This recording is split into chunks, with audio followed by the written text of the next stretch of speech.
அனைவருக்கும் என் அன்பான வணக்கங்கள்.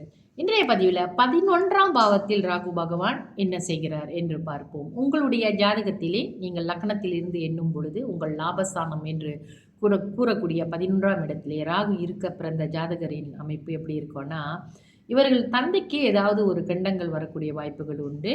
தன புத்திர பிராப்தி இவங்களுக்கு இருக்குது. ஜாதகர் இராணுவம், அந்த கடற்படை இந்த மாதிரியான வேலையில் சேர்ந்து நல்ல ஒரு திறன்பட வேலை செய்யக்கூடியவர்களாக இருப்பார்கள். பெரிய பதவி இவங்களுக்கு நல்ல அந்த மாதிரி இராணுவத்தில் நல்ல ஒரு பெரிய பதவி வகிக்கக்கூடிய சந்தர்ப்பங்களும் இவர்களுக்கு நல்ல பிரகாசமாக இருக்கும். நன்கு கற்றவர்களாகவும் இருப்பார்கள், புகழ் மிக்கவர்களாகவும் இருப்பார்கள். குறைந்த அளவு புத்திர பாக்கியம் இருந்தாலும் கூட அவர்களுக்கு புத்திரர்கள் இருப்பார்கள். காதில் நோய் இவர்களுக்கு ஏற்படக்கூடிய வாய்ப்புகளும் உண்டு.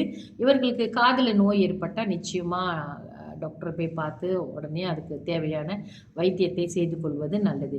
வெளிநாட்டில் இவர்களுக்கு அதிக அளவில் சம்பாதிக்கக்கூடிய நல்ல திறமைசாலிகளாக இருப்பார்கள்.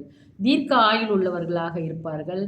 மனம் மற்றும் புலன் அடக்கம், அதாவது மனம் மற்றும் புலனை அடக்கக்கூடிய சக்தி வாய்ந்தவர்களாகவும் இருப்பார்கள். ஆன்மீக நாட்டம் கொண்டவர்களாக இருப்பார்கள். இவர்கள் நல்ல 11 ராகு பகவான் மிக நல்ல பலன்களையே தருகிறார். தொடர்ந்து நம்ம 12ஆம் பாவத்தில் என்ன செய்கிறார் என்ற நாளைய பதிவில் பார்ப்போம். நன்றி, வணக்கம்.